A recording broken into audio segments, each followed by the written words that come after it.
اللهم صل وسلم وبارك عليه.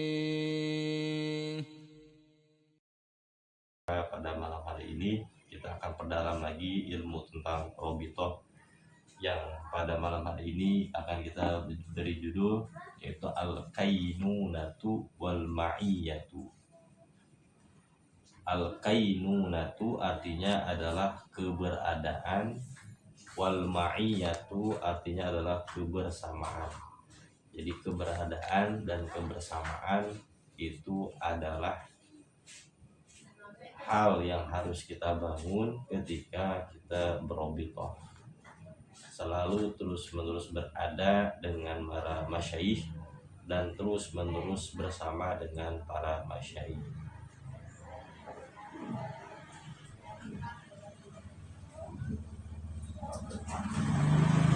Al-Kainunatu yaitu tentang keberadaan terbagi menjadi dua. Ada Al-Kainunatu bisurati, keberadaan dengan sosok hadir face to face bersama dengan guru kita, yaitu dinamakan dengan as-suhbah, bersuhbah. Apa itu suhbah? Suhbah adalah terus menerus mengikuti guru kita.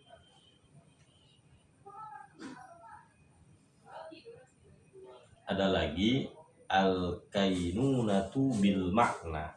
Kalau tadi al-kainunatu bis surati, sekarang al-kainunatu bil makna. Kalau tadi surah dengan sosok hadir, kalau sekarang adalah al-kainunatu bil makna, artinya adalah keberadaan secara spiritual, yaitu ruhaniyah yang kita bangun. Kalau tadi nampak, sekarang tidak nampak, yaitu li syekh qad tuwafa, seorang syekh yang sudah wafat, seorang syekh yang sudah meninggalkan alam dunia, pindah kepada alam barzakh. Kita bisa mengambil madad dari para guru-guru kita yang sudah wafat dengan al-kainunatu bil makna.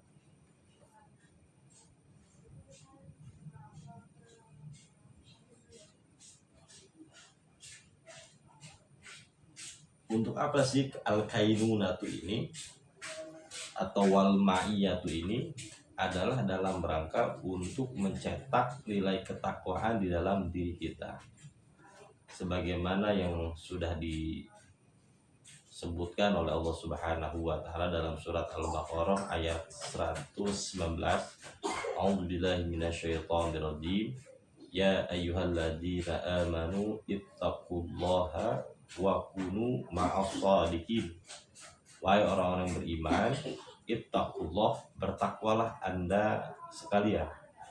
Jadi iman adalah modal dasar untuk memperoleh ketakwaan. Dari mana ketakwaan itu? Allah Subhanahu wa taala memberikan alternatif kepada kita semua. Wa kunu, dan hendaklah kalian terus-menerus berada, yaitu al-kainunatu yang tadi kita sindir. Ma'as shadiqin, setelah keberadaan, Allah Subhanahu wa taala memberikan alternatif jalan kedua. Wa kunu ma'a, keberadaan dan bersama shadiqin, orang-orang yang shadiq. Dan jadi pertanyaannya, siapa itu orang shadiq? Orang yang shadiq adalah mereka yang mempunyai nilai bobot di bawah para anbiya. A'udzubillahi minasyaitonirrajim. Minan nabiyyin wasiddiqin wasyuhada'i wassalihin.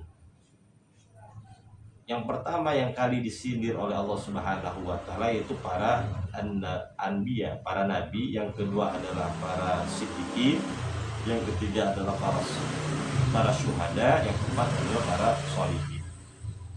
Artinya kita untuk mendapatkan nilai ketakwaan tidak bisa menggunakan diri kita sendiri, kita harus berada dan bersama dengan orang-orang yang shodiq untuk menumbuhkan nilai ketakwaan dalam diri kita. Jadi ketakwaan tidak bisa diperoleh dengan cara otodidak dan jalan sendiri. Dia harus beriringan bersama dengan orang-orang yang sudah terdahulu mendapatkan nilai ketakwaan, yaitu orang-orang yang shodiq.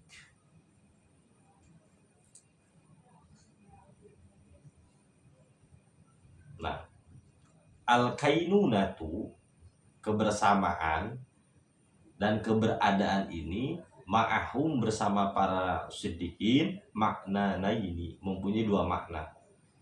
Yang pertama adalah kainunatu bihasbi surati, keberadaan ditinjau dari aspek fisik. Ini penting. Wahya iltijamu mujalasatu ahlusidki wa suhbatahum. Apa yang dimaksud dengan kainunatu ditinjau dari aspek fisik, yaitu kita terus menerus iltizam. Apa itu iltizam? Berkomitmen penuh, mujalasatu, untuk terus menerus mujalasah, duduk bareng dalam kerangka untuk menumbuhkan nilai ketakwaan. Jadi nilai ketakwaan tidak bisa ditumbuhkan dengan cara instan, tidak bisa ditumbuhkan dengan cara yang cepat. Kalau zaman dulu ada yang namanya pesantren kilat, itu tidak bisa menumbuhkan nilai ketakwaan. Itu hanya mencas sementara. Setelah itu kita bakal balik lagi kepada kebiasaan kita. Sebagaimana dulu Rasulullah SAW dalam membina, membangun umat, membangun para sahabat, dalam rangka untuk mencetak nilai kesadaran ini diperlukan waktu yang panjang. Apalagi sekelas kita, tidak bisa sehari, 2 hari, setahun, 2 tahun. Harus terus menerus bersuhbah, beriltizam, berkomitmen dengan para masyayikh kita. Sampai kapan kita bersuhbah kepada para masyayikh kita secara fisik? Hatta yanawaru batinuhu bi anwari sifatihim wa akhlaqihim bisababi dawami suhbati. Sampai hati kita itu tercahayai, batin kita tercahayai bi anwari sifatihim, dengan pancaran nur dari sifat-sifat yang dimiliki oleh para masyayikh kita. Jadi ketika kita face to face, bertemu, duduk bareng dengan guru kita, ada satu hal yang tidak bisa kita dapatkan kecuali kita duduk bareng dengan mereka, yaitu adalah kita akan mendapatkan limpahan nur dari perangai-perangai para guru-guru kita. Jadi sedikit demi sedikit sifat-sifat yang dimiliki oleh guru kita, karakter-karakter baik yang dimiliki oleh guru kita akan nempel kepada diri kita. Sebagaimana pepatah dalam bahasa Arab ada, berteman dengan orang pandai besi, maka kita pun akan bau besi. Berteman dengan orang yang jualan minyak akan terbawa harum. Mau nggak mau, ketika kita berteman, bersuhbah dengan para masyayikh, orang-orang yang mempunyai derajat siddiqin, lambat laun kita pun akan tercahayai, karakter kita akan menjadi lebih baik. Wa akhlaqihim, dan karakter buruk dalam diri kita lambat laun akan hilang, tergantikan oleh karakter baik, karena kita bersuhbah dengan para masyayikh. Bisababi dawami suhbati. Nah, karakter baik, perangai yang baik akan tumbuh dalam diri kita dikarenakan dawam, terus menerus kita bersuhbah kepada guru-guru kita. Sedangkan wasani kainunatu bil makna, sedangkan makna yang kedua dari keberadaan huwa iltizamu tariqur ribat toti bihasabil batinati biman bito ifatin yastahikuna wasailta. Sedangkan al-kainunatu yang kedua, kalau tadi secara fisik, sekarang secara ruhania, yaitu iltijam, terus menerus mencantolkan hati kita dengan cara robitoh. Jadi bukan hanya fisik kita yang dekat, tapi juga kita harus mendekatkan batin kita dengan para guru-guru kita dengan cara robitoh. Jadi banyak orang yang menganggap bahwa dekat dengan guru itu baru secara fisik saja, akan tetapi batinnya jauh. Abu Jahal dengan Rasulullah itu tetanggaan, dekat rumah,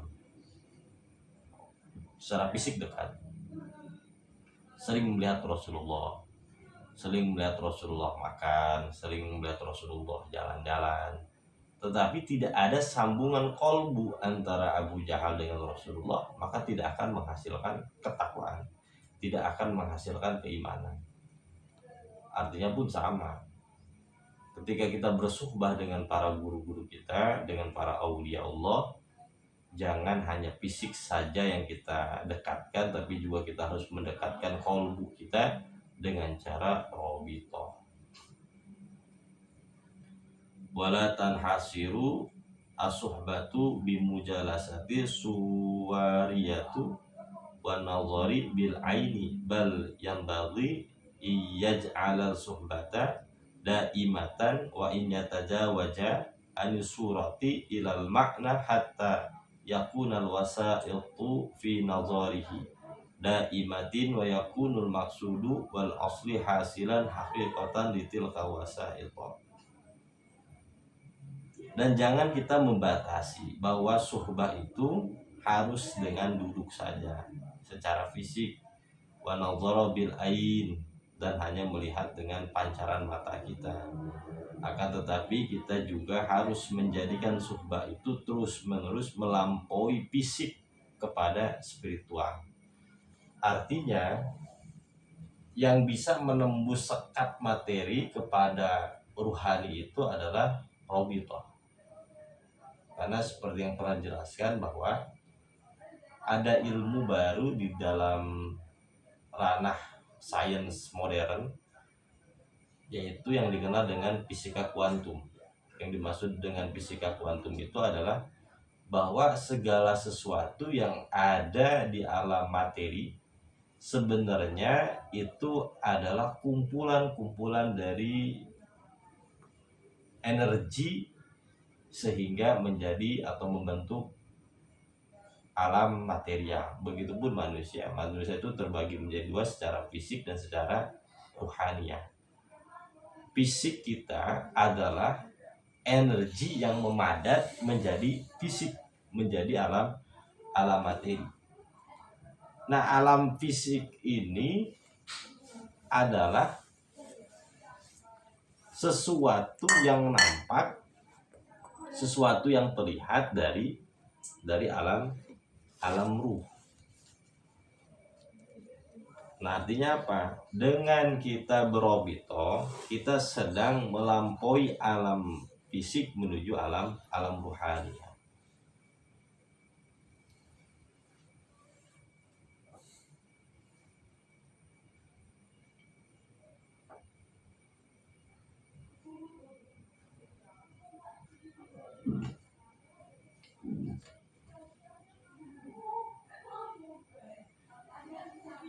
Nah, alam ruh ini seperti apa? Kalau secara gambangnya, ketika kita memakan apel, ketika kita memakan pisang, yang kita cari kan adalah rasa manisnya.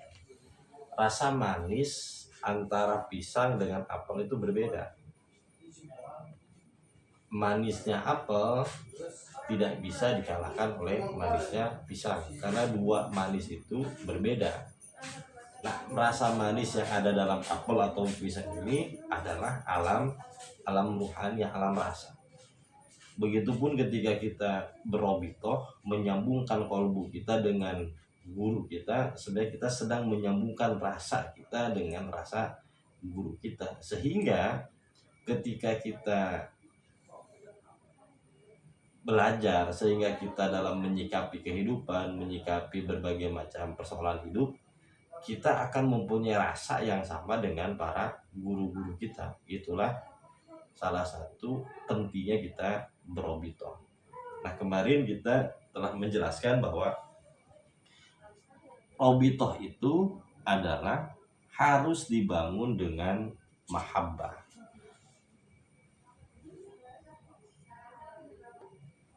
Jadi kita kemarin telah membahas salah satu hadis dari Rasulullah SAW yang menyatakan bahwa al-arwahu junudun mujannadah. Arwah itu akan beraliansi kepada hal yang serupa.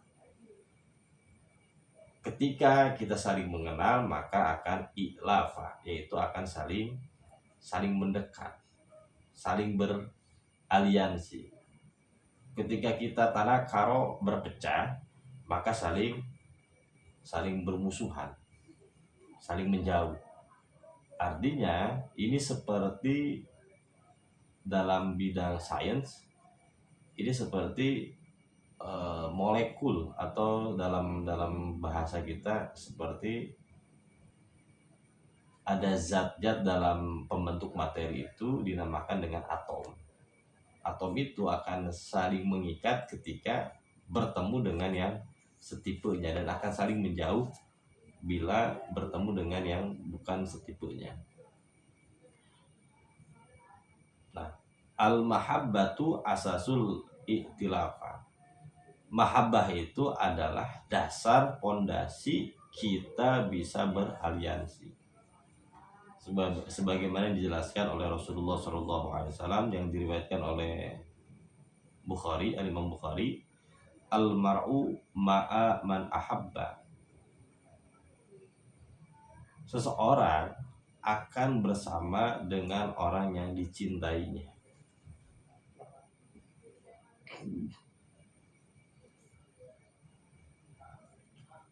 Dari hadis ini juga kita bisa memaknai satu hadis yang familiar yang sering kita dengar tentang bagaimana kita harus menyusun aliansi dalam kehidupan kita, dalam keberagamaan kita. Sebagaimana Rasulullah SAW bersabda, kun ma'allah fa illam tastati fakun ma'a man kana ma'allah. Hendaklah kalian terus menerus berserta dengan Allah. Ketika kalian tidak mampu berserta dengan Allah, fakun ma'a man kana ma'allah. Hendaklah kalian terus menerus beserta dengan orang yang sudah beserta dengan Allah. Fa innahu yusiluka. Sambungan dari hadis tersebut. Karena sesungguhnya orang tadi yang sudah beserta dengan Allah akan menyampaikan kalian kepada Allah Subhanahu wa Ta'ala. Jadi asas pondasi yang dibangun dalam kita berobitoh, dalam kita untuk mencapai nilai ketakwaan adalah dengan menggantungkan diri kita terus-menerus beserta orang-orang yang sudah bersama dengan Allah Subhanahu wa Ta'ala. Nah, dari mana kita tahu mereka sudah bersama dengan Allah?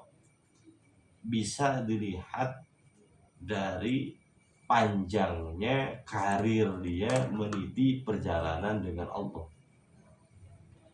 Kita bisa melihat track record dia, pernah dengan siapa dia berguru. Karena ini adalah satu keniscayaan bahwa orang yang berserta dengan Allah pasti dia dulunya beserta dengan orang yang pernah beserta dengan Allah. Orang yang sudah beserta dengan Allah pasti dulunya juga, guru-gurunya juga adalah orang yang sudah beserta dengan Allah, seperti rantai. Azabuna Rabbuna, Tuhan kami takjub kepada orang-orang yang masuk ke dalam surga bisalasil, dengan cara dirantai. Artinya apa? Mereka masuk ke surga dengan cara merantai diri mereka dengan orang-orang yang sudah berserta dengan Allah. Jadi satu paket. Jadi masuk surganya melalui jalur orang dekat. Jadi mereka mengikat dirinya dengan orang-orang yang sudah berserta dengan Allah Subhanahu wa taala. Lalu kita akan melihat pada malam hari ini yaitu alamatul muhabbah. Tanda-tanda orang tersebut ada mahabbah di dalam dirinya sehingga dia bisa dikategorikan masuk ke dalam ma'aman ahabba. Orang yang berserta dengan orang yang dicintainya akan bersama terus-menerus bersama orang yang dicintainya. Yang pertama adalah dawamu dzikri lil mahbubi,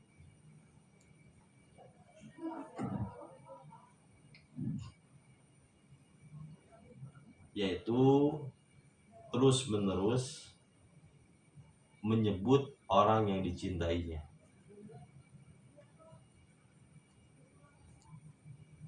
Lisannya senang menyebut, kupingnya senang mendengarkan, hatinya senang memimpikan atau mengingat orang yang dicintainya.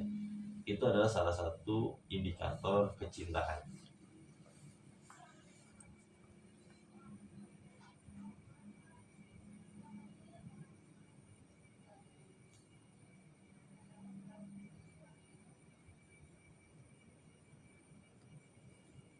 Bahkan dia menamai anaknya, menamai dirinya, bahkan dengan sebutan para masyayikh. Itu adalah salah satu tanda dari mahabbah. Yang kedua adalah al-mailu daimun bil qalbi. Hati terus menerus terkoneksi dengan orang yang dicintainya.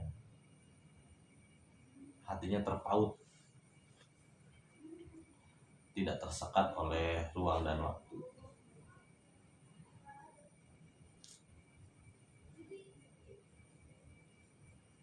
Sebagaimana yang sudah dicontohkan oleh Sayyidina Uwais Al-Qarni.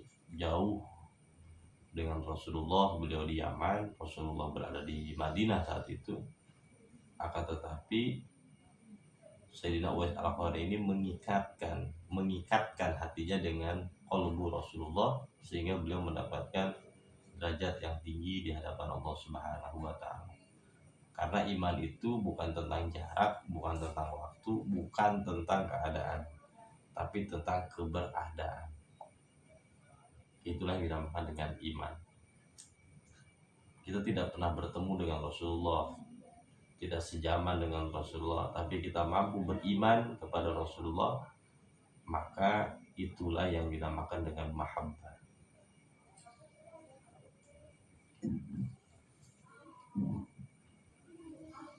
Kalau misalnya cinta itu dikatakan jarak, maka yang paling mencintai Rasulullah adalah orang-orang Madinah, tapi tidak begitu.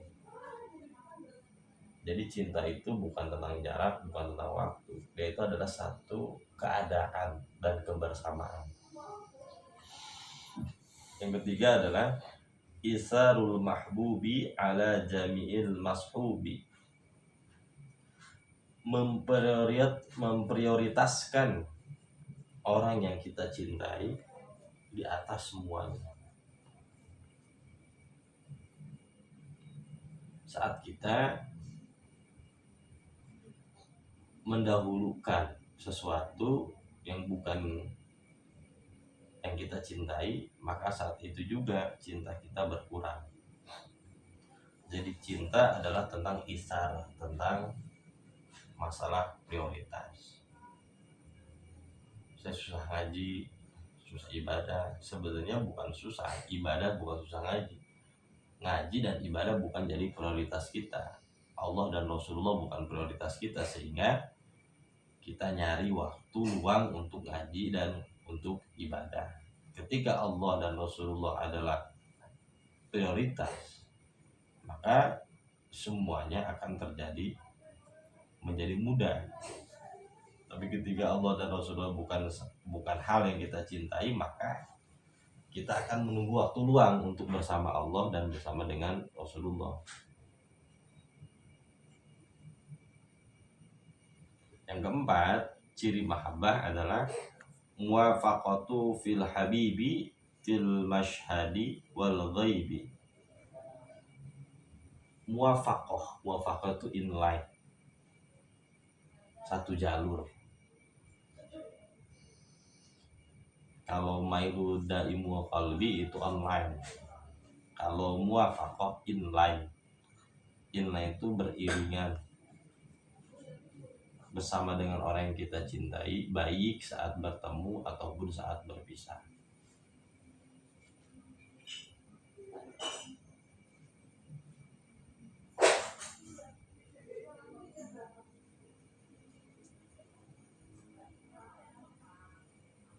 Yang kelima adalah antahiba kullaka liman ahbabta.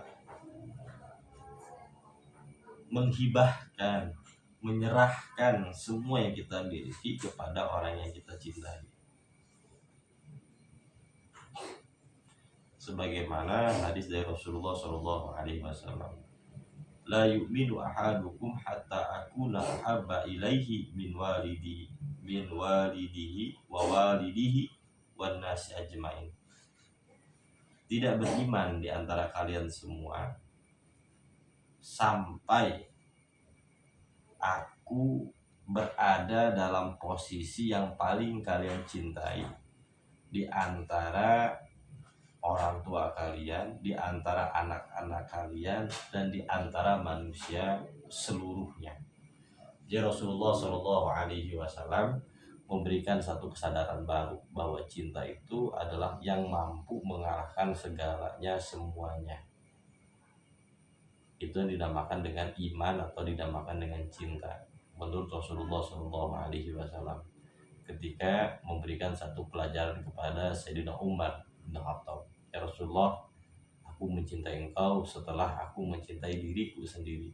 Maka Rasulullah SAW memberikan satu penjelasan, tidak bisa dikatakan iman seperti itu sampai akulah yang paling diprioritaskan oleh engkau di antara semuanya. Ketika hati kita terpaut oleh Rasulullah, ketika hati kita terpaut oleh para masyayikh kita, maka segala sesuatu itu akan tunduk kepada kita sebenarnya.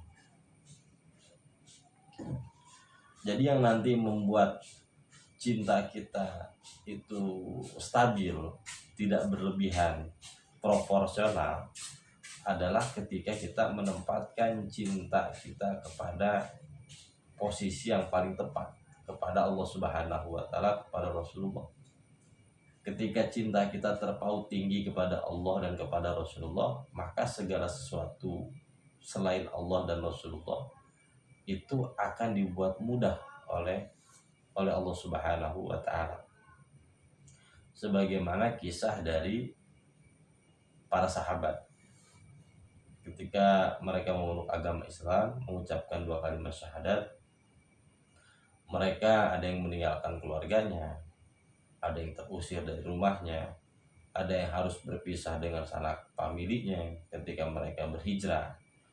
Tapi ketika Allah dan Rasulullah mereka prioritaskan, maka Allah Subhanahu wa Ta'ala akan menggantikan keluarga baru, akan menggantikan teman baru, akan menggantikan pergaulan baru dengan pergaulan, pertemanan, pekeluargaan yang lebih baik lagi.